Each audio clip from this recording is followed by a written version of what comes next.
C'était un jeudi après-midi quand l'appel est arrivé, interrompant la monotonie de ma journée comme un rayon de soleil soudain après des jours gris. Le nom d'Eslao a illuminé l'écran de mon téléphone et mon cœur a fait un bond. J'ai appuyé sur « Accepter » et sa voix a fusé au bout du fil, excitée, essoufflée, comme lorsqu'elle m'appelait après avoir réussi un examen ou avoir été choisie pour la pièce de théâtre de l'école. « Papa » a-t-elle prononcé, ruisselante d'impatience. « Peux-tu venir à la soirée de remise des prix de mon université ? J'ai droit à un gros prix. » J'acquiesçais déjà avant même qu'elle ait fini. « Bien sûr, ma puce, j'ai dit que je ne raterais ça pour rien au monde, parce que je ne le ferai pas. » Même après tout ça, après le départ de Rel et son mariage avec Miles Thorne, le même homme qui gérait mes finances, le même homme qui me souriait par-dessus les tables de conférence tout en comptant probablement chaque centime que je gagnais, Eslao avait toujours été ma bouée de sauvetage, quoi qu'ait fait sa mère, peu importe combien de fois le monde me répétait que je l'avais perdue au profit d'un autre foyer, sous l'influence d'un autre homme. Je n'y avais jamais cru. C'était ma fille, la mienne, et aucun second mari ni aucune maison de luxe à Red Oak ne pourrait changer cela. Après la fin de l'appel, je me suis assise dans ma cuisine, la pâle lumière de l'après-midi passant à travers les stores, transformant la pièce en un patchwork d'or et d'ombre. Je me suis passé la main dans les cheveux, réalisant à quel point ils paraissaient plus gris maintenant, à quel point ils étaient fins au niveau des tempes. J'avais 53 ans, mais je me sentais plus vieille aujourd'hui, comme si le monde avait basculé pendant que j'étais immobile, j'ai repoussé cette pensée. La soirée de remise des prix d'Eslao. Rien d'autre n'avait d'importance. J'avais une semaine pour me préparer. Je voulais être au mieux de ma forme, pas pour Rel, et certainement pas pour Miles, mais pour Isla, pour la fille qui m'appelait son héroïne quand je lui apprenais à faire du vélo.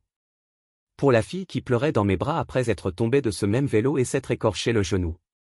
Pour la fille qui, quel que soit son âge, serait toujours la meilleure chose que j'ai jamais faite.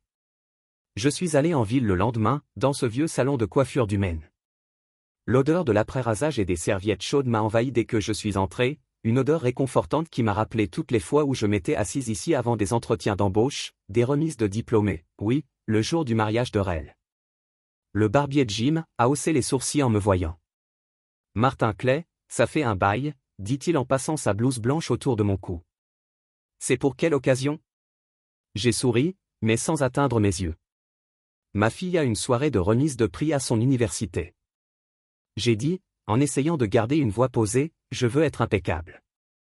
Jim a hoché la tête d'un air entendu, a repoussé mes cheveux en arrière et s'est mis au travail.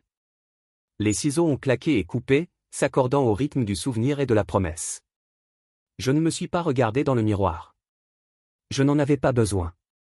J'étais là pour Isla, pour la promesse que je m'étais faite il y a longtemps de ne jamais rater une étape importante. Après la coupe, je me suis arrêté chez le petit fleuriste d'en face, celui avec la peinture verte écaillée et la cloche qui tintait. Quand tu as ouvert la porte, la fleuriste, Madame Brinet, m'a reconnu tout de suite. « Monsieur Clay » a-t-elle dit d'une voix chaleureuse et un peu curieuse. « Que puis-je faire pour vous aujourd'hui ?» J'ai hésité, scrutant les rangées de fleurs, roses, lisses, orchidées toutes trop éclatantes, trop criardes. Puis je l'ai vue, une seule rose blanche dans un vase sur le comptoir, élégante et discrète. « Celle-là, ai-je dit en la désignant, emballez-la moi, s'il vous plaît. » Tandis qu'elle attachait la tige avec un fin ruban blanc, je pensais au visage d'Ella quand elle me verrait là à l'attendre. Peut-être sourirait-elle comme avant. Peut-être se souviendrait-elle que les roses blanches étaient ses préférées quand elle était petite. J'ai payé Madame Brinet et j'ai laissé la fleur trembler un peu dans la brise. La nuit de la cérémonie est arrivée plus vite que prévu. J'ai ciré mes bottes jusqu'à ce qu'elles brillent leur cuir noir lisse comme du verre. J'ai mis la chemise bleu marine Isla a dit un jour, me faisait ressembler à un vrai papa, celui qui ne manquait jamais de lui apporter un petit sourire au visage. J'ai pratiqué mon sourire dans le miroir, le testant comme une chose fragile qui pourrait se briser si j'appuyais trop fort. Puis j'ai glissé la rose dans une petite boîte et l'ai tenue comme une bouée de sauvetage. J'ai conduit jusqu'à l'université avec une détermination tranquille, les routes familières mais étrangères. Sous la lueur des lampadaires, le campus était animé d'étudiants et de tenues de soirée, de parents serrant des appareils photos et des programmes, de rires et de musique se mêlant à une tapisserie de bruit. Je me suis garé et je suis resté un moment assis dans le camion, à fixer la rose blanche. Elle semblait plus lourde qu'elle n'aurait dû, comme si chaque espoir, chaque sacrifice, chaque prière silencieuse que j'avais faite pour elle était attachée à ses délicates pédales. Quand je suis finalement sorti, j'ai senti mon cœur battre fort dans ma poitrine. J'ai lissé ma chemise, vérifié mes cheveux et suis entré.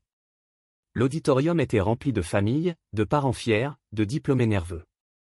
J'ai trouvé ma place près du fond, la rose soigneusement nichée sur le siège à côté de moi.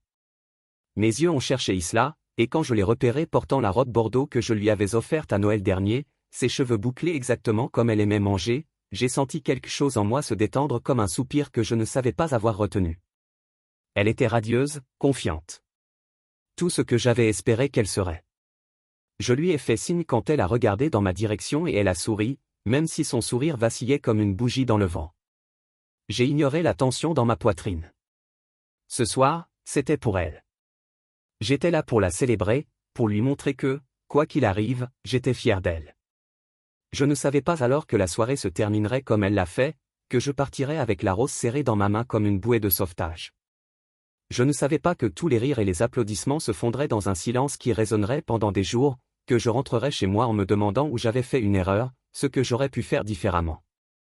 Mais alors que j'étais assis là à attendre qu'on appelle son nom, je croyais vraiment, que j'étais là où j'étais censé être, que mon amour pour elle suffisait, que ma présence signifiait encore quelque chose. Je ne savais pas que tout était sur le point de changer. Je savais seulement que j'étais son père et que j'étais fier, et que, du moins pour cet instant, c'était tout.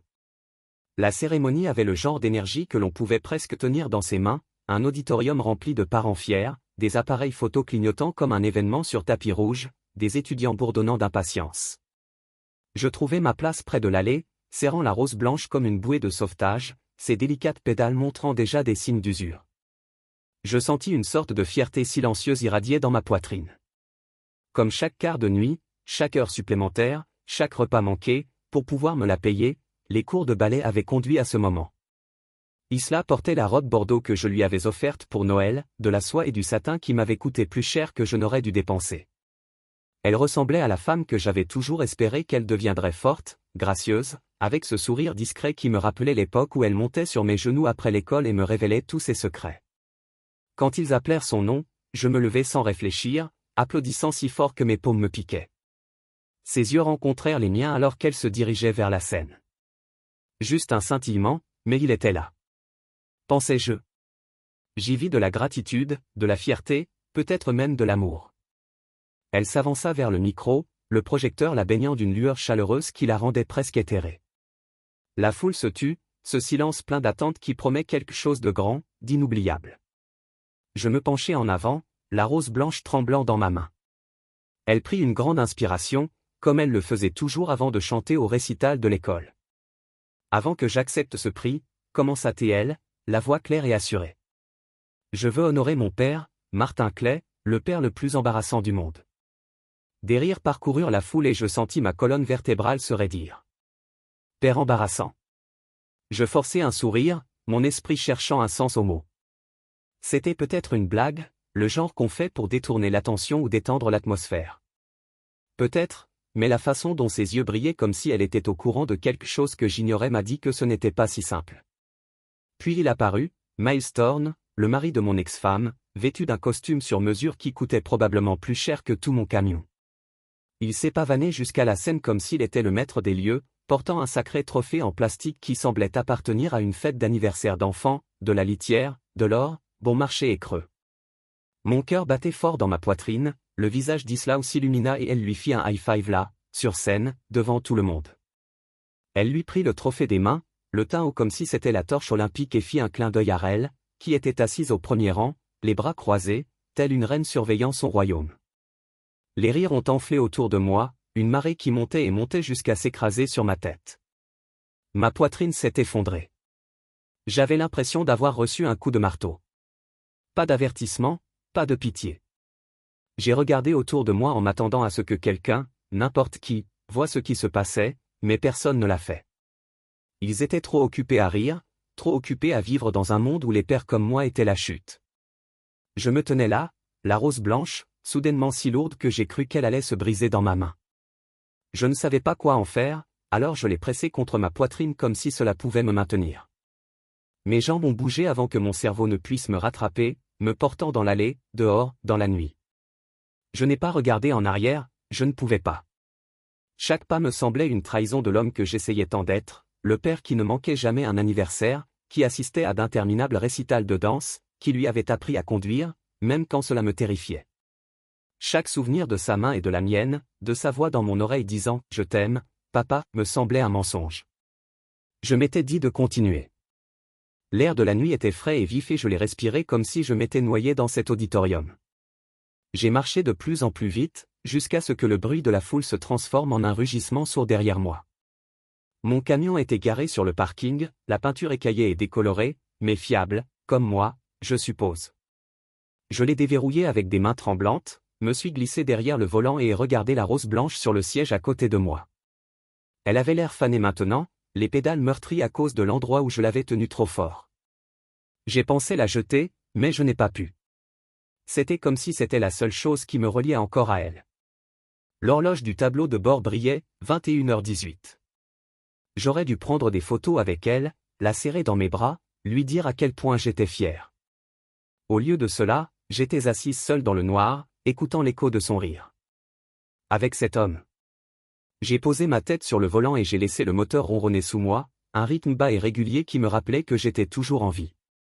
Je pouvais sentir la tension dans ma gorge, la brûlure au coin de mes yeux, mais je ne pleurerais pas ici, pas maintenant. Pleurer ressemblait à une reddition, et je m'étais déjà trop rendu. Je lui avais tout donné, mon temps, mon amour, ma patience, et à cet instant précis, elle avait tout gâché pour un rire bon marché pour un homme qui n'avait jamais bandé ses genoux écorchés, ni veillé tard pour l'aider à faire ses devoirs. La nuit s'étendait autour de moi, silencieuse et impitoyable. J'ai tourné la clé, le moteur grondant à la vie, et je suis sorti du parking sans un regard en arrière vers le bâtiment dans lequel je venais de me précipiter. Les routes étaient vides, les lampadaires projetaient de longues ombres. Cela ressemblait trop à des souvenirs. J'ai conduit avec la radio éteinte, le bourdonnement des pneus sur l'asphalte, le seul son que je pouvais supporter.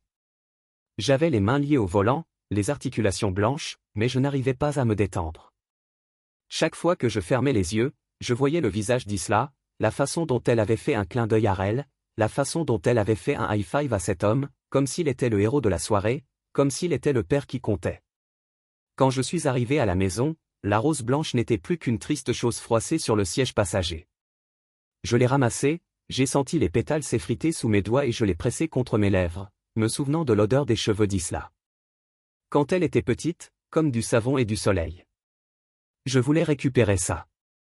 Je la voulais récupérer, mais je ne pouvais pas la forcer à me voir.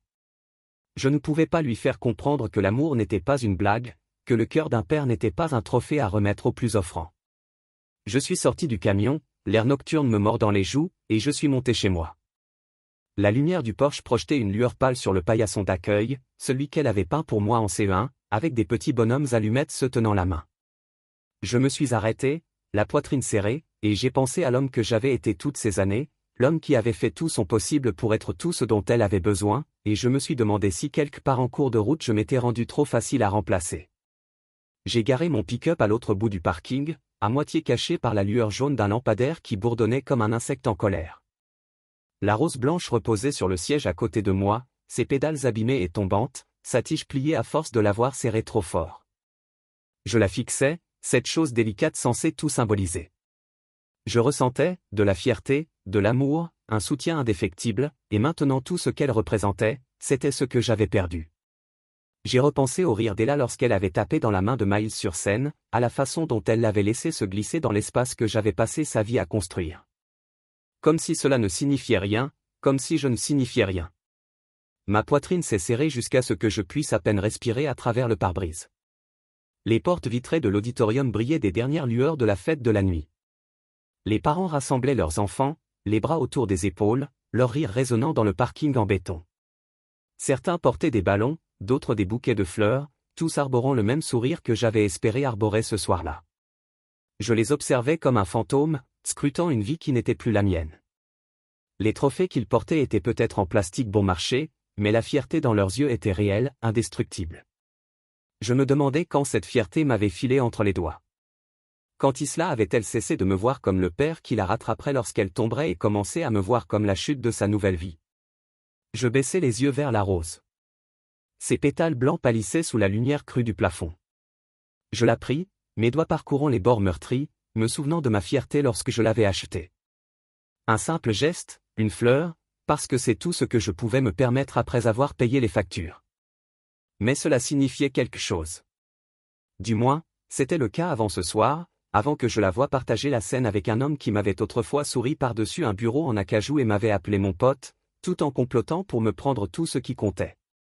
Je me suis souvenu de la façon dont elle me disait que j'étais trop tendre, trop généreuse. « Martin, tu donnes trop », disait-elle avec cette taille exaspérée qu'elle avait perfectionnée au fil des ans. Et peut-être avait-elle raison. Peut-être avais-je tant donné qu'il ne restait plus rien à quoi me raccrocher. J'ai retourné la rose dans mes mains, pensant au déjeuner que j'avais préparé pour Isla quand elle était à l'école primaire, des sandwichs au jambon et au fromage, un petit mot griffonné sur une serviette, lui disant qu'elle était intelligente et courageuse. J'ai pensé aux heures que j'avais passées dans des gymnases froids à la regarder galérer à l'entraînement de volley-ball, même si elle détestait le sport. La façon dont j'étais resté éveillé tard pour l'aider à répéter son texte pour les pièces de théâtre de l'école, quand elle trébuchait sur son texte, les yeux écarquillés de panique.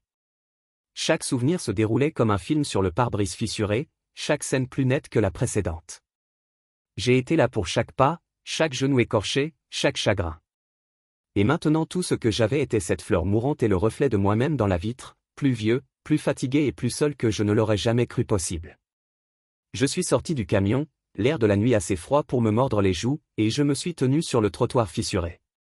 La fleur tremblait dans ma main, fragile et brisée, exactement comme je le ressentais. J'ai fait quelques pas vers l'auditorium, attiré par la lueur et le son des rires qui s'échappaient à chaque fois que la porte s'ouvrait. Un père est sorti, son bras autour des épaules de sa fille, la fierté brillant dans ses yeux comme un phare. Elle avait à peu près l'âge d'Eslaw, ses cheveux attachés en queue de cheval qui rebondissaient pendant qu'elle marchait. Je les ai regardés, la façon dont elle se penchait vers lui, la façon dont il la regardait comme si elle était la meilleure chose qu'il ait jamais faite. Ma poitrine se serrait d'un désir si profond que je pensais qu'il allait m'écraser.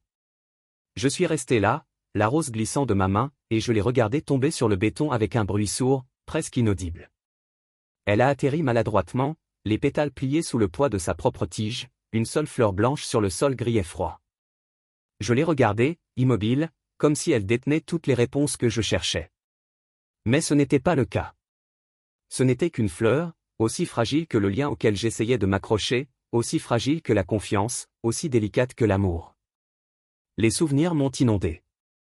Isla, à 6 ans, debout sur une scène en bois avec des ailes en papier de construction collées dans le dos, scrutant la foule à la recherche de mon visage, elle m'avait trouvé au 3e rang, saluant comme une idiote, les larmes aux yeux parce qu'elle avait surmonté le bégaiement qu'elle portait comme un fardeau. À 12 ans, elle s'était assise avec moi dans la salle d'attente de l'hôpital lorsque j'avais eu besoin d'une appendicectomie d'urgence, tenant ma main avec une poigne qui démentait sa taille. À 16 ans, elle était venue me voir les larmes coulant sur son maquillage parce que son premier petit ami lui avait brisé le cœur. Je l'avais soutenue à travers tout cela, une constante dans un monde qui ne cessait de changer. Maintenant, j'étais celle qui se tenait seule, fixant une rose sur le béton pendant qu'elle célébrait avec un homme qui ne l'avait jamais vue dans ses moments les plus faibles, ne l'avait jamais soutenue dans ses chagrins d'amour, n'avait jamais bandé ses genoux écorchés. Mes mains se sont serrées en poing à mes côtés, mais je ne ressentais aucune colère, seulement un vide si profond qu'il menaçait de m'engloutir tout entier. Je ne savais pas quand ce changement s'était produit, quand le rire d'Isla était passé de la mélodie de ma vie au son le plus profond. Peut-être était-ce le jour où elle s'était remariée, peut-être était-ce les années où j'avais essayé de faire la paix avec un monde qui avait changé. Sans me demander mon avis, je me suis penché et j'ai ramassé la rose, ses pétales meurtris mais toujours beaux. D'une manière silencieuse, je l'ai pressée contre ma poitrine, sentant les épines mordre dans ma paume, un rappel que même les choses les plus délicates peuvent faire mal.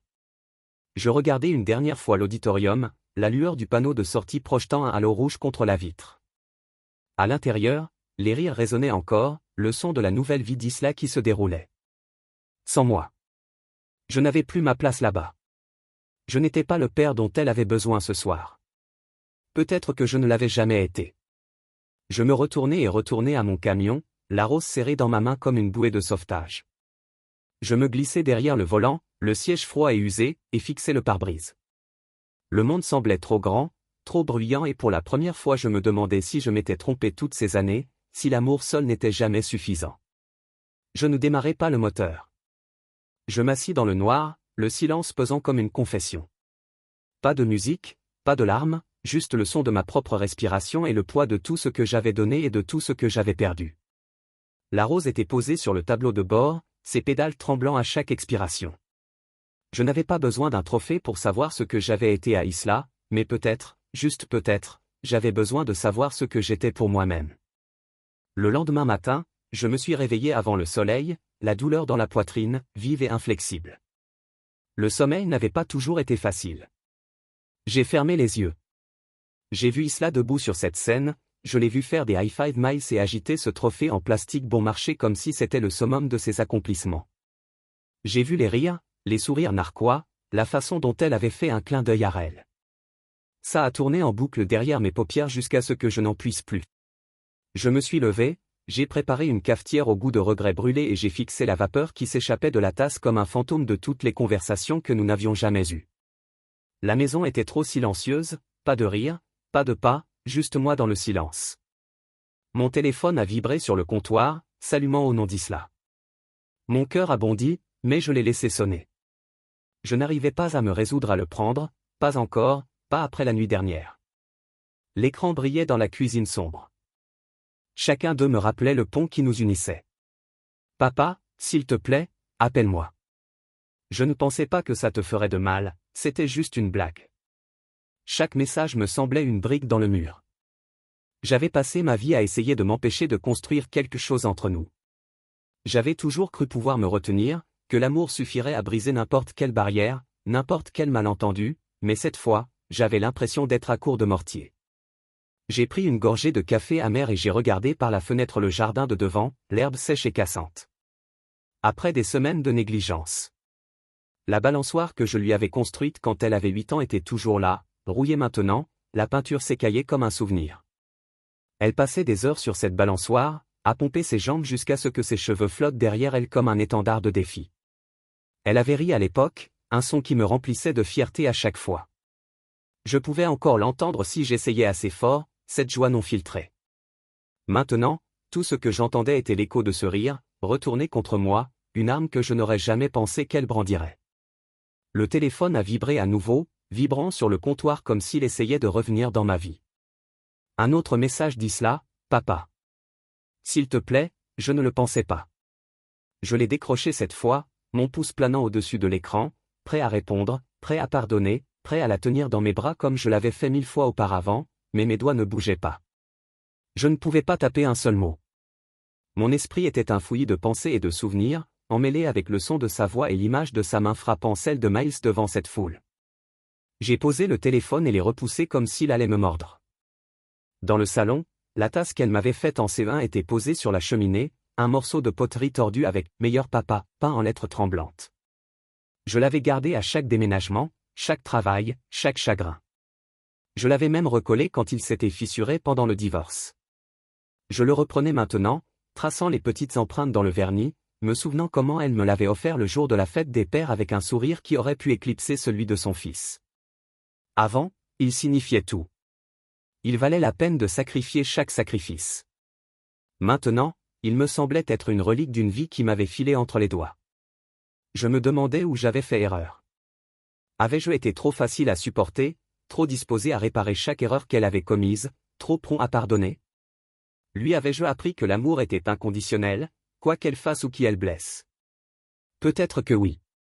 Peut-être que je lui avais appris que je serais toujours là, que je répondrais toujours au téléphone, que, quelle que soit la profondeur de la blessure, je l'attendrais toujours avec un pansement.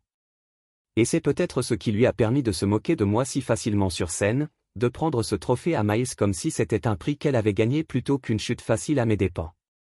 Le téléphone a vibré à nouveau, l'écran s'illuminant avec un autre message, « S'il te plaît, papa, c'était juste une blague. » Je l'ai décroché cette fois, mon pouce planant sur la réponse.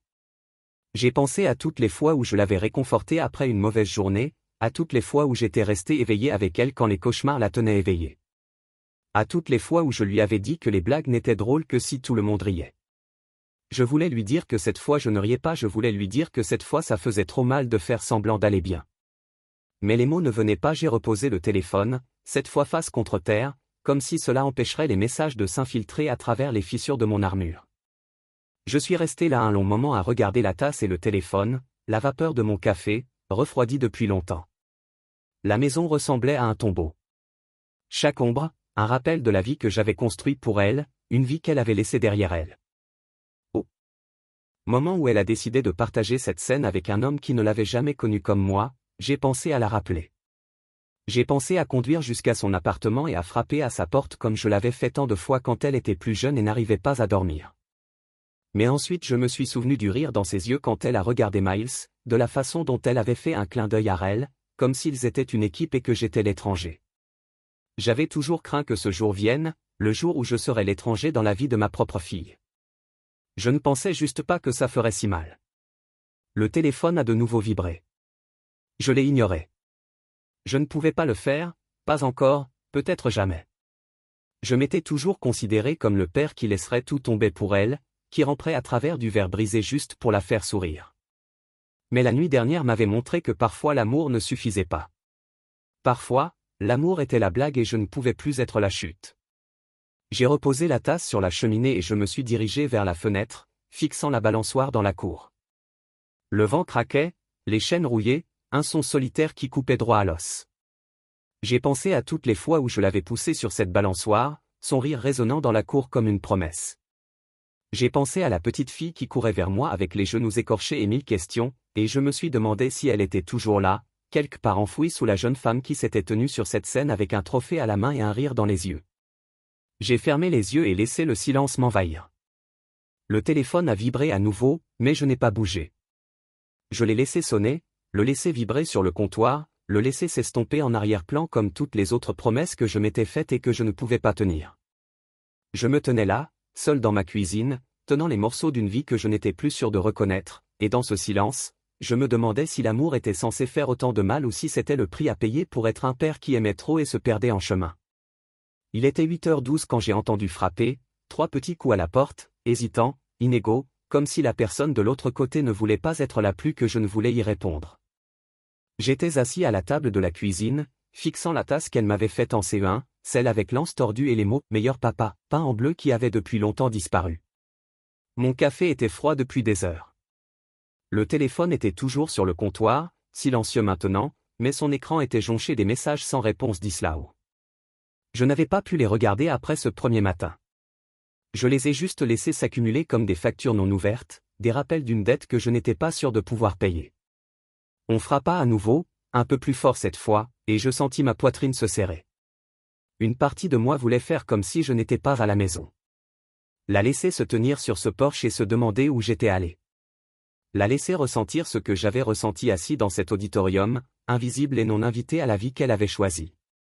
Mais une autre partie de moi, plus âgée, usée, encore cousue par les fils de 1000 nuits blanches, de fêtes d'anniversaire et de genoux écorchés, me fit me lever. Je passai une main sur ma mâchoire barbue, pris une inspiration et ouvris la porte. Ella se tenait là, ne ressemblant en rien à la fille de la scène.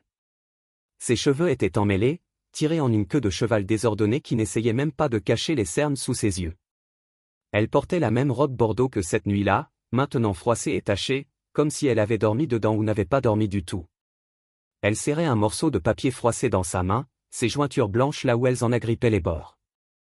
Elle avait l'air petite, comme après un mauvais rêve, debout à la porte de ma chambre, les larmes aux yeux. « Papa » dit-elle d'une voix incertaine, « je suis expulsée. » Elle me tendit le papier comme si c'était une preuve. Elle n'inventait rien. Ses mains tremblaient quand je le pris. Je le dépliai lentement, le papier fin et usé à force d'être plié et déplié trop souvent. 3 mois de loyer impayé. L'avis disait, dernier avertissement, date d'expulsion dans 2 jours. Je ressentis une vive douleur froide dans la poitrine. Mon esprit cherchait des explications. Comment pouvait-elle être dans cette position? Où était Miles maintenant? Où était Michel? Tous ces gens qui avaient été si prompts à se tenir avec elle sur cette scène? Où étaient-ils? Maintenant que les lumières s'étaient tamisées et que les rires s'étaient estompés, elle pleurait, des larmes coulant sur son mascara, sur ses joues et formant des ruisseaux noirs. Cela me rappelait trop les fois où elle était venue me voir, les genoux écorchés et le cœur brisé. « S'il te plaît » murmura-t-elle d'une voix si faible que je l'entendais à peine. Je ne sais pas où aller. Ses yeux étaient rouges, écarquillés, désespérés. Elle me regardait comme si j'étais la seule bouée de sauvetage restante dans une mer qui s'était retournée contre elle. Et peut-être l'étais-je. Mon instinct me criait de l'aider. Tous les instincts que j'avais affinés au fil des années de nuits blanches, d'heures supplémentaires et de repas sautés pour m'assurer qu'elle ait toujours assez de nourriture s'éveillaient. Mais quelque chose de plus profond, comme une petite flamme que j'avais protégée du vent, me retenait. Un souvenir fit surgir son rire sur scène, la façon dont elle regardait Miles, la façon dont elle me regardait droit à travers, le trophée qu'elle lui avait tendu comme une couronne qu'il avait mérité. La façon dont elle avait fait de mon amour la chute de son discours de remerciement. J'ai senti une tondeuse dans ma main tandis que je tenais la vie, le papier doux comme un coin mais lourd comme une pierre. Je l'ai regardé, je l'ai vraiment regardé. La façon dont ses yeux se déplaçaient partout, incapables de rencontrer les miens, la façon dont ses lèvres se pressaient comme si elle retenait une autre excuse. Et j'ai réalisé qu'à chaque fois qu'elle était venue à moi comme ça, j'ouvrais la porte, à chaque fois que je la laissais entrer, à chaque fois que j'avais réparé les trous dans sa vie pour qu'elle puisse repartir propre. Et à chaque fois, j'ai cru que l'amour était suffisant pour lui faire comprendre combien j'avais travaillé dur, combien j'avais donné, à quel point je l'avais aimé. « S'il te plaît, papa » a-t-elle répété, sa voix se brisant sur ce mot. J'ai repensé à toutes les fois où j'avais donné sans poser de questions, à toutes ces années où j'avais été la personne fiable, la plus sûre, celle dont elle savait qu'elle la rattraperait. Quelle que soit la chute. J'ai repensé à son rire, avec Miles sur scène, comme si je n'étais qu'une pensée secondaire. Et j'ai réalisé que l'aimer ne signifiait pas la laisser me marcher dessus. L'aimer ne signifiait pas me sacrifier à chaque fois qu'elle trébuchait.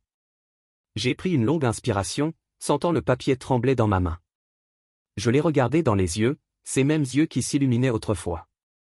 Quand je la surprenais à l'école, ces yeux qui me fixaient comme si j'étais le seul héros qui comptait, et j'ai dit, j'y réfléchirai. Sa bouche s'est ouverte, comme si elle n'avait même pas envisagé que je puisse dire non, comme si elle n'avait jamais pensé que mon amour avait des limites, que mon pardon n'était pas un puits sans fond dans lequel elle pouvait puiser quand bon lui semblait. « Papa » murmura-t-elle, les larmes coulant à nouveau, mais je ne pouvais pas la laisser faire. « Il me brise cette fois, s'il vous plaît. » J'ai secoué la tête lentement, ressentant le poids de chaque sacrifice que j'avais fait. Chaque soir, je suis resté debout, m'inquiétant pour elle. Chaque fois que je me laisse croire que l'amour signifiait toujours dire « oui, j'y penserai ». J'ai répété cette fois avec une fermeté qui m'a même surpris. Ensuite, j'ai fait quelque chose que je n'avais jamais fait auparavant. Je reculai juste assez pour laisser la porte se rapprocher entre nous. Le loquet s'est mis en place comme la dernière pièce d'un puzzle que je ne savais pas que je construisais toutes ces années. Pour la première fois de sa vie, et peut-être le mien, je n'ai pas ouvert la porte. Je ne l'ai pas sauvée. Je ne l'ai pas laissée entrer et réorganiser ma vie comme si c'était la sienne avec ce qu'elle voulait. Je me tenais de mon côté du seuil et elle se tenait sur la sienne, et la distance entre nous ressemblait à la chose la plus vraie que j'ai jamais connue. J'ai penché mon front contre la porte alors que ses pas s'évanouissent sur les marches du porche, ma poitrine hachée, ma main toujours tremblant de l'effort qu'il avait fallu pour tracer cette ligne. Mais sous la douleur, sous le vieux réflexe pour courir après elle pour que tout soit meilleur, il y avait autre chose, une voix silencieuse et déterminée qui chuchotait « Vous avez fait la bonne chose ». J'avais toujours cru qu'être un père signifiait tout sacrifier, mais peut-être que cela signifiait aussi savoir quand les laisser se tenir seuls. Peut-être que cela signifiait leur laisser ressentir le vent froid qu'ils avaient fait pour eux-mêmes, juste pour qu'ils comprennent enfin ce que cela signifiait être chaud. Le soleil était déjà haut au moment où j'ai atteint la maison de la vieille femme. J'avais pris le concert de côté fixant sa clôture il y a une semaine, $10 de l'heure, en espèces. Non pas que j'avais besoin d'argent. Autant que j'avais besoin du travail. J'avais besoin du rythme, de la sensation de bois sous mes mains, du bruit des ongles ramenant à la maison. La clôture a été altérée et à moitié s'effondrer par endroits, une métaphore parfaite pour la façon dont ma vie se sentait ces jours-ci. La planche s'est affaissée comme des os fatigués, gris et cassants, de la même manière que mon cœur avait ressenti depuis la nuit lors de la cérémonie de remise des prix. Moi transporter les outils de mon camion, un marteau, une boîte de clous, un niveau, tout ce dont j'avais besoin pour faire à nouveau quelque chose de cassé. Je les ai mis sur l'herbe et j'ai pris une longue inspiration de l'air du matin. Ça sentait la sueur et le soleil, comme la possibilité. J'ai fermé les yeux et laissé la chaleur tremper en moi, poussant le froid qui s'était installé dans ma poitrine depuis la trahison d'Isla. Hammer, clouer, répéter, c'est tout ce dont j'avais besoin. Une planche à la fois, un clou à la fois. J'avais passé toute ma vie à travailler pour d'autres personnes à réparer ce qui était brisé. À la maison, c'était le lavabo qui fuit. Au travail, c'était le désordre de la paix et les déficits budgétaires. Pour Isla, c'était toujours elle. Chaque fois qu'elle trébuchait à travers de mauvaises notes, des auditions échouées, des chagrins, j'avais été là avec un marteau et des ongles, la réparant, la tenant ensemble pour qu'elle puisse se tenir debout. J'en avais été fier. Je croyais que c'était ce qu'un père était censé faire. Mais debout là le matin, la sueur solaire ruisselant sur mon neck, je me demandais si je lui avais rendu un mauvais service. Peut-être qu'en étant toujours là, en lissant toujours le chemin, je lui ai appris que mon amour était inconditionnel, de la pire façon qu'elle puisse marcher partout et je reviendrai pour plus. Le marteau s'arrêta au milieu du swing, la réalisation me frappant plus fort que n'importe quel clou que j'avais enfoncé dans cette clôture.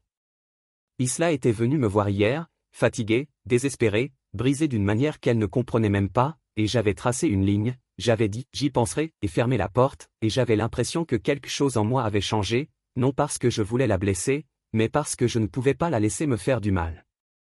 Mon cœur a réussi au souvenir de ses larmes, à la façon dont sa voix s'était craquée, mais je savais que j'avais fait la bonne chose pour elle, pour moi, pour tout ce qui nous restait. Le marteau a retrouvé son rythme.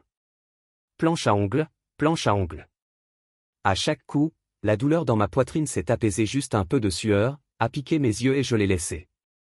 Je l'ai laissé rappeler que j'étais en vie, que j'étais toujours capable de construire quelque chose, même si ce n'était pas une relation parfaite avec ma fille. C'était peut-être le problème. Peut-être que j'ai essayé de construire quelque chose qui n'était pas à moi, de construire des trous de correction qu'elle ne m'avait jamais demandé de réparer. Au moment où le soleil a commencé à glisser à l'horizon, la clôture se tenait à nouveau droite et haute. Les planches étaient rugueuses, inégales par endroits, mais elles étaient fortes. J'ai essuyé mon front avec le dos de ma main et admiré le travail. Ce n'était pas joli, mais il tiendrait. Je me demandais si c'était à quoi ressemblait mon amour pour le mensonge oriental, rugueux, inégal, mais assez fort pour empêcher le pire du monde. Alors que je faisais mes outils, le calme s'est installé à nouveau, le genre de calme qui laisse la place aux voix à glisser, la voix du doute, la voix du regret, la voix qui demandait toujours si j'avais fait assez. Mais une autre voix, plus silencieuse et plus stable, s'est élevée en moi, celle qui avait trouvé sa force dans la fissure du marteau et le rythme constant des ongles, celui qui avait chuchoté « Tu as dessiné une ligne, et ça va ». Quand je suis rentré à la maison, le soleil était bas et le ciel était meurtri avec du violet et de l'orange. Je pensais que je pourrais m'asseoir sur le porche, boire un verre d'eau et regarder la nuit s'installer. Mais quand je suis entré dans l'allée, je l'ai vue, Isla, assise sur les marches, comme elle le faisait quand elle était petite, attendant que je rentre du travail. Elle avait l'air plus petite maintenant, enroulée en elle, ses bras serrant ses genoux. Je suis sorti du camion lentement, les outils secouant dans le dos, mes bottes grimpaient sur le gravier, bruyantes, dans la soirée tranquille. Elle m'a regardé. Je gonfle des pleurs, des cheveux emmêlés. « Papa, dit-elle, sa voix se brise. Je suis désolé, c'était juste une blague, je ne voulais pas te blesser. » J'ai laissé tomber mon sac à outils par les marches, le poids en jeu comme un gave. Je voulais me précipiter vers elle pour la ramasser et lui dire c'était bien que je le répare, que je la répare, mais je ne pouvais pas cette fois. Je me suis assis sur le pas, deux bons pieds entre nous, et j'ai reposé mes coudes sur mes genoux. Je l'ai regardé, je l'ai vraiment regardé. La façon dont la lumière du soir a attrapé ses cheveux, la façon dont ses mains tremblaient sur ses genoux. Ce n'était pas une blague pour moi, dis-je doucement. Ma voix semblait fatiguée, plus âgée que je ne le pensais qu'une trahison. Elle cligna des yeux, des larmes remplissant les yeux. Je ne le pensais pas, j'étais juste. J'ai secoué la tête. Vous essayez juste de faire rire les gens. Je comprends cela, mais cela m'a coûté quelque chose et je ne peux pas simplement prétendre que non. Elle ouvrit la bouche, la ferma et essuya ses larmes avec le dos de sa main. Je ne savais pas, chuchota-t-elle. Je ne pensais pas que c'était la chose que j'ai dit, la coupant doucement. Tu ne pensais pas à propos de moi, pas de ce que cela signifiait de rester sur cette scène avec lui, pas sur la façon dont c'était de vous regarder lui donner le trophée comme s'il l'avait gagné. Elle détourna les yeux, son menton tremblant. Je suis désolé, dit-elle à nouveau, mais ça semblait petit, creux. J'ai hoché la tête, mon regard stable à l'horizon. Je sais que vous l'êtes, mais désolé ne change pas ce qui s'est passé.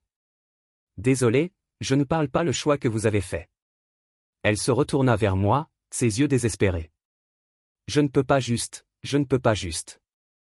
Je laisse échapper une respiration lente, le genre qui avait l'impression de tirer des morceaux de mon cœur avec. Je ne peux pas réparer ça pour vous, j'ai dit. Pendant une seconde, pour lui faire savoir que l'amour était toujours là, mais ça n'allait pas faire tout le travail. À elle? Elle pleurait toujours, encore petite, mais elle n'était pas brisée et, pour la première fois depuis longtemps, moi non plus moi. Je venais de m'asseoir sur le porche, une tasse de café tiède bercée entre mes paumes, la sueur de jour s'accrochant toujours à ma peau comme une deuxième couche de regret. Le soleil s'était retiré derrière les collines, laissant la cour dans une brume de violet et de gris. Un vent a accéléré, bruissant les feuilles sèches qui s'étaient rassemblées dans les coins. J'avais arrêté de prendre la peine de nettoyer.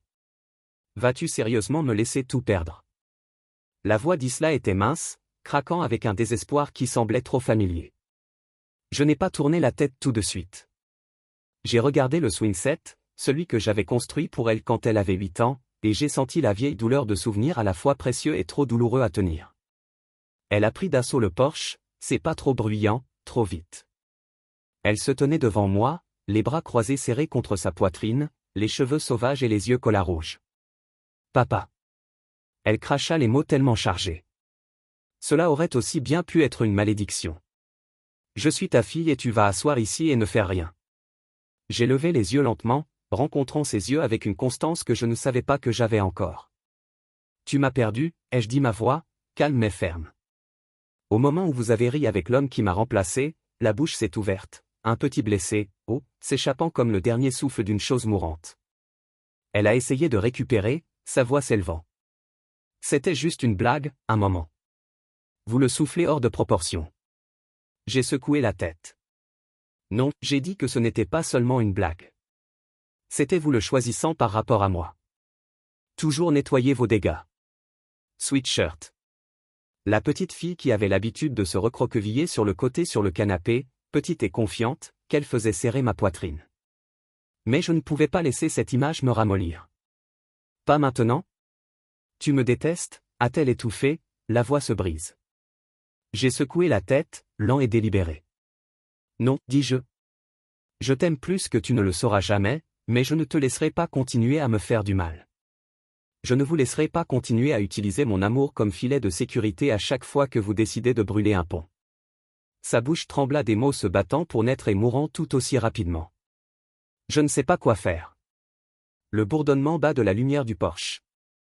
Ça, mais c'est ton feu pour éteindre, pas le mien. Elle me regarda, dénonçant les larmes qui séchaient sur ses joues, et dans ce silence, j'ai vu la distance s'étendre entre nous. Des années d'amour, des années de rire, des années de tout ce que nous avions construit ensemble.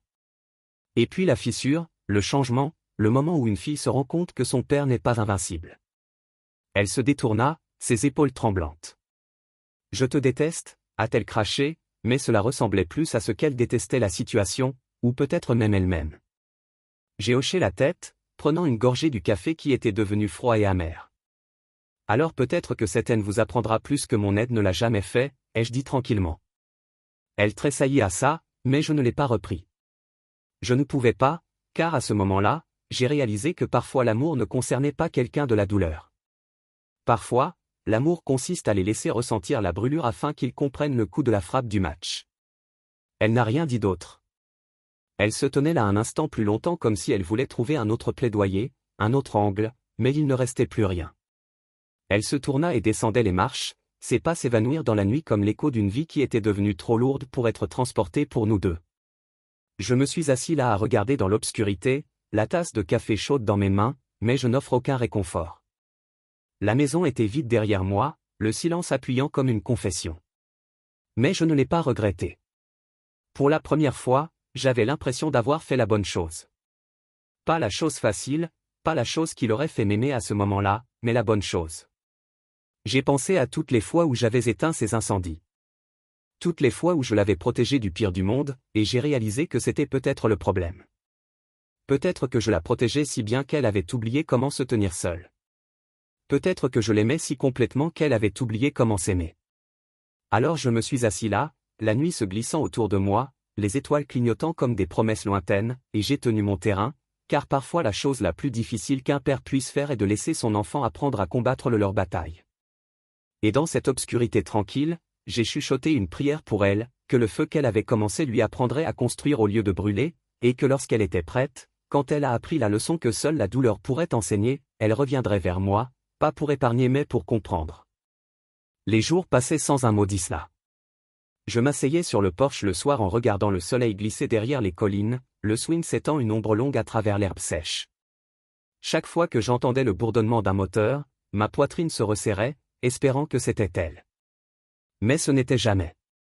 C'était toujours la voiture de quelqu'un d'autre, le rire de quelqu'un d'autre, dérivant dans l'air du crépuscule. Le téléphone est resté silencieux sur la table à l'intérieur.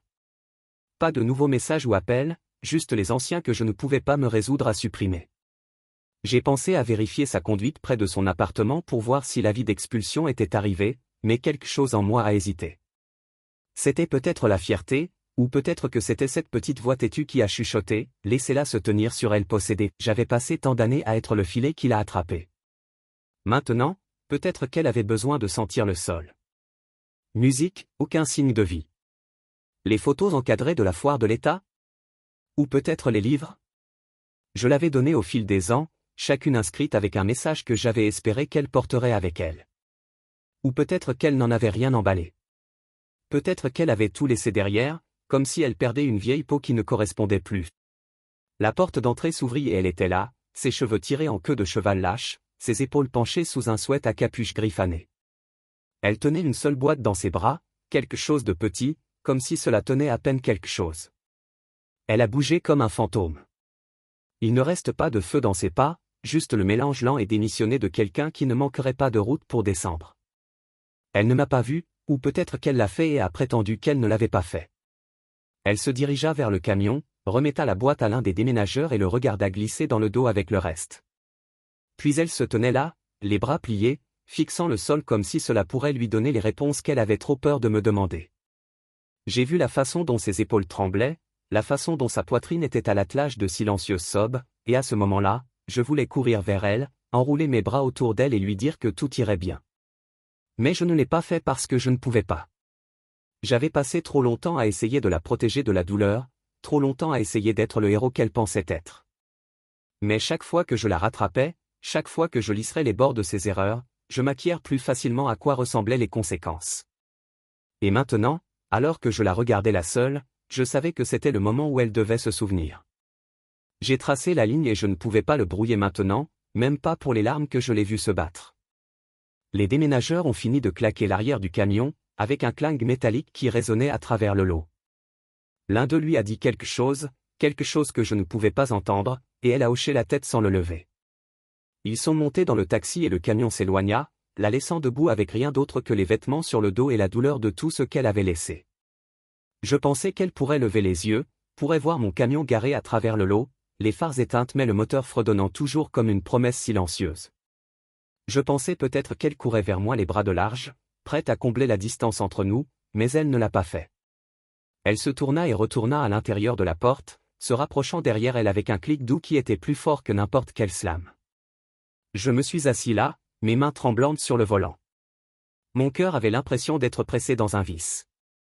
Ce fut la conséquence que je l'avais averti, pas l'expulsion, pas les boîtes, mais ceci, la réalisation lente et douloureuse que parfois le monde ne vous attrape pas quand vous tombez, que parfois même les gens qui vous aiment le plus doivent vous laisser partir. Je laisse le moteur au ralenti un peu plus longtemps, le grondement bas remplissant la cabine d'une sorte de confort que je n'ai trouvé nulle part ailleurs. J'ai pensé à toutes les fois que je l'avais transportée quand elle était trop fatiguée pour marcher, toutes les fois où je lui ai tenu la main alors qu'elle faisait face aux choses qui lui faisaient peur. Et maintenant, j'étais là, regardant son visage quelque chose seul, parce que j'avais finalement appris que l'amour n'était pas toujours de tenir. Parfois, il s'agissait de prendre du recul. La nuit s'est approfondie autour de moi, le ciel d'encre, noir et parsemé d'étoiles. Je me souviens de lui avoir appris les constellations quand elle était petite, la façon dont ses yeux s'allumaient lorsque j'ai souligné la ceinture d'Orion ou la grande louche. Je me demandais si elle levait les yeux ce soir, si elle verrait ces mêmes stars et penserait à moi. Je me demandais si elle comprenait que la laisser partir ne voulait pas dire que j'arrêterais de l'aimer. Cela signifiait que je l'aimais assez pour la laisser se tenir seule, pour la laisser apprendre ce que je ne pouvais pas lui apprendre en la tenant trop près. J'ai déplacé le camion en vitesse, les pneus grimpant sur le gravier lâche alors que je m'éloignais, le complexe d'appartements se rétrécit dans le rétroviseur, la lueur des lumières du Porsche s'estompant jusqu'à ce qu'elles ne soient que des piqûres d'épingle dans l'obscurité.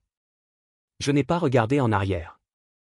Je ne pouvais pas, parce que je savais que si je le faisais, je pourrais tourner la roue et conduire directement à sa porte.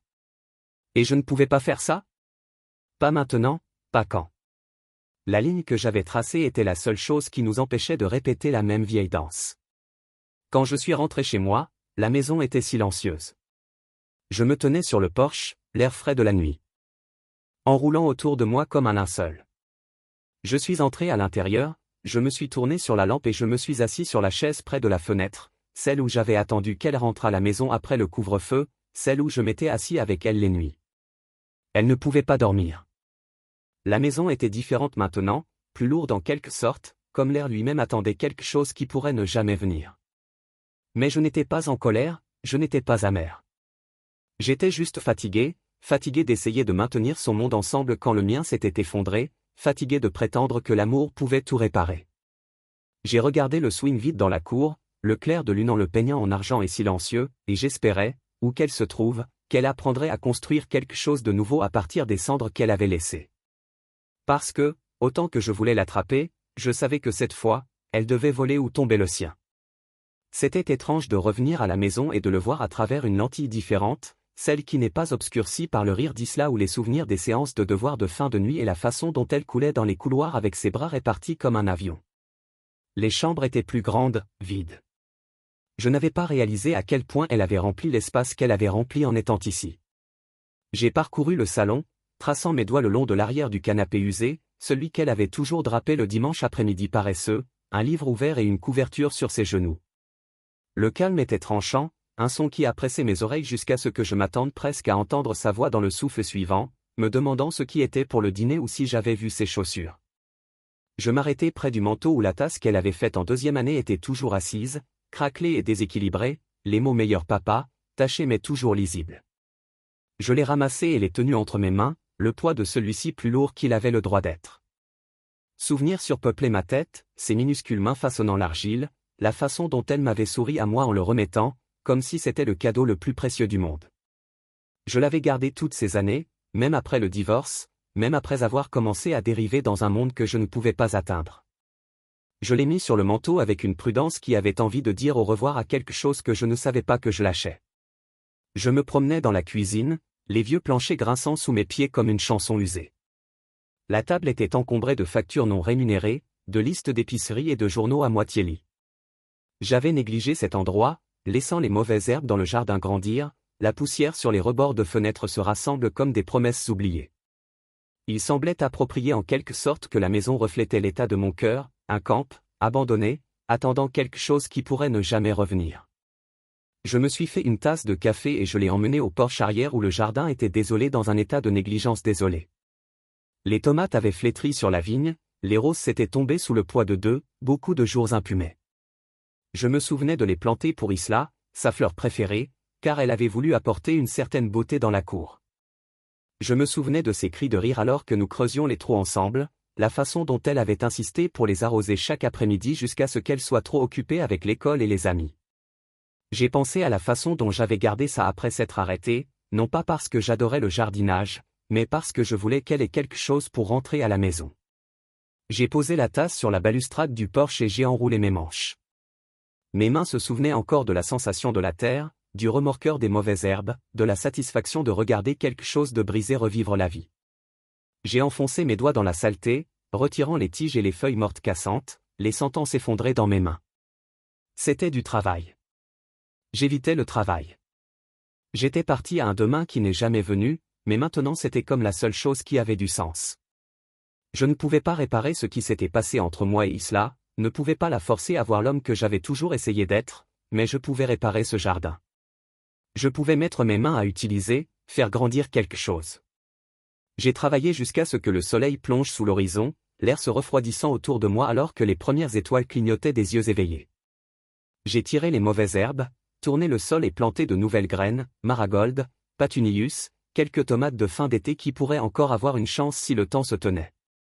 La sueur sur mon front était honnête, la douleur dans mon dos, un rappel que certaines choses valaient l'effort, même si le résultat n'était pas garanti. Quand je me suis finalement tenu et j'ai regardé la parcelle de terrain que j'avais tendance, ça ne ressemblait pas beaucoup, juste l'obscurité à tourner la terre et quelques semis pleins d'espoir. Mais c'était plus que ce matin. C'était un début. J'ai ramassé la tasse et j'ai pris une gorgée de café, parti.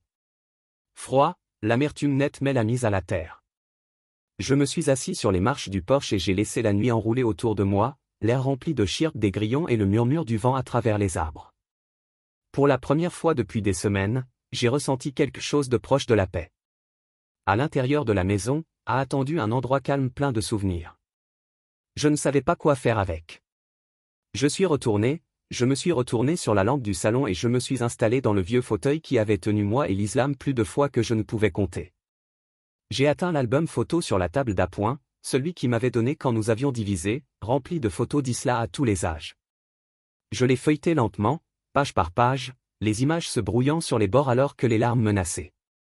Elle était là à 4 ans, recouverte de gâteaux au chocolat. À 7 ans, souriant avec une dent manquante. À 12 ans, dans son premier costume de récital. À 16 ans, rendez-vous à la caméra comme si j'avais ruiné sa vie en étant là. J'ai tracé son visage dans chacun, sentant le poids de toutes ces années en me pressant. J'ai fermé l'album et je l'ai mis de côté. Le silence de la maison ne se sentait pas si lourd maintenant. Je me sentais comme un choix que j'avais fait pour arrêter de courir après une version d'Isla qui n'existait plus. Je l'aimais toujours, je le ferais toujours, mais je ne pouvais pas continuer. À lui donner le pouvoir de me briser. Chaque fois qu'elle trébuchait, je tracerais ma ligne et il était temps de le tenir derrière, peu importe à quel point cela pourrait être difficile. Je me suis penché en arrière sur la chaise et j'ai laissé mes yeux se fermer. J'ai pensé au jardin à l'extérieur, aux graines dans le sol, à la promesse de quelque chose de nouveau. Peut-être qu'Isla reviendrait un jour, prêt à me voir, pas comme l'homme qui pourrait tout réparer, mais comme le père qui lui avait donné l'espace pour grandir. Peut-être qu'elle ne le ferait pas. Quoi qu'il en soit, j'avais fini d'attendre qu'elle décide qui j'étais censé être. J'étais de nouveau à la maison, dans une maison qui était à moi, et pour la première fois, cela semblait suffisant. Je me suis assis sur le porche avec un thé glacé à la main, en regardant les lucioles cligner des yeux dans la cour où Isla les a une fois chassés avec un pot maçon et un cri de joie. C'était comme il y a une vie, comme je me souvenais de l'enfant de quelqu'un d'autre, le rire de quelqu'un d'autre. Le calme enroulé autour de moi comme une couverture chaude, différente du silence qui m'avait pesé après cette nuit lors de la cérémonie de remise des prix. Ce silence se sentait gagné. C'était comme la paix. Mon téléphone a bourdonné sur la table à côté de moi, mais je ne l'ai pas atteint. J'avais passé trop d'années à laisser ce son me tirer dans des crises qui n'étaient pas à moi pour résoudre. Je ne voulais pas savoir si c'était Isla cette fois, Ourel ou un autre rappel de la vie que je devais réparer. Je sirote mon thé et regardais l'horizon s'estomper en un violet profond, le dernier de la lumière du soleil s'enfonçant derrière les collines. J'ai toujours adoré Isla. Cela ne changerait jamais. Mais je n'étais plus son filet de sécurité. Je n'étais pas l'homme auquel elle pouvait remettre un trophée en plastique bon marché et m'attendre à me trouver souriant dans la foule. J'étais son père. J'étais l'homme qui lui avait appris à faire du vélo, qui l'avait tenu quand elle avait pleuré, qui était resté debout tard-ribond sur ses costumes de danse. Mais j'étais aussi l'homme qui avait finalement appris à la laisser porter son propre poids. Je ne savais pas où elle était allée. Les déménageurs avaient pris ses boîtes, ses livres, les petites choses qu'elle avait accumulées dans l'espace qu'elle s'appelait. Je ne savais pas si elle avait trouvé un nouvel appartement ou si elle dormait sur le canapé d'un ami. J'espérais qu'elle allait bien. J'ai prié qu'elle trouve son chemin, mais je ne pouvais plus laisser son voyage définir le mien. Une brise dériva dans la cour, portant le péché de la terre fraîche du jardin que je me suis retourné hier. Les maroldes que j'ai plantées avaient commencé à soulever la tête vers la lumière décolorante. Têtu et brillant, c'était comme une promesse, une petite chose fragile, mais réelle. Je me souvenais que chaque fois qu'Isla m'avait regardé et m'avait vu comme l'arrière-plan, l'homme dans l'ombre, alors qu'elle se tenait sous les projecteurs. J'avais porté ce rôle comme un vieux manteau, confortable et familier, mais plus. J'aurais tracé la ligne. J'avais appris cet amour, ce n'est pas de toujours dire oui. Parfois, il s'agit de dire non et de se tenir à côté, même lorsque chaque partie de vous veut courir après eux, les bras ouverts, promettant de tout réparer. J'ai regardé les étoiles apparaître une par une, comme de vieux amis rentrant à la maison. J'ai pensé à Isla, là-bas dans le monde en portant les leçons qu'elle a apprises, certaines dures, certaines trop nettes pour oublier. J'espérais qu'elle regarderait ces stars un jour et penserait à moi, pense à l'homme qui avait toujours été là, même quand ça faisait mal. Pensez au père qui l'a laissé trébucher pour qu'elle puisse apprendre à se tenir debout. Je n'étais plus la punk clean. Je n'étais pas l'homme avec le café froid à l'arrière de la cérémonie de remise des prix, tenant une rose blanche, comme si c'était tout ce qui me connectait à elle. J'étais le père qui connaissait sa valeur, le père qui avait construit des clôtures et des jardins et des souvenirs qui n'avaient pas besoin d'applaudissements pour avoir de l'importance. Et dans cette nuit tranquille, avec les lucioles dansant et les maragoldes debout, je me sentais libre, libre de la nécessité d'être le héros, sans besoin d'être le fixateur, libre du poids d'un amour qui m'avait presque brisé. Je l'aimais toujours, je le ferais toujours, mais j'avais fini de laisser cet amour me définir. J'ai pris une autre gorgée de thé et je me suis penché en arrière la nuit, à l'air refroidi sur ma peau. Je ne savais pas quand ici elle reviendrait, mais je savais une chose à coup sûr, je serais ici, ma ligne tracée dans le sol, mon cœur s'est ouvert, mais ne saignait plus. Et quand elle était prête, vraiment prête, je serais là, pas pour la réparer mais pour l'accueillir à la maison.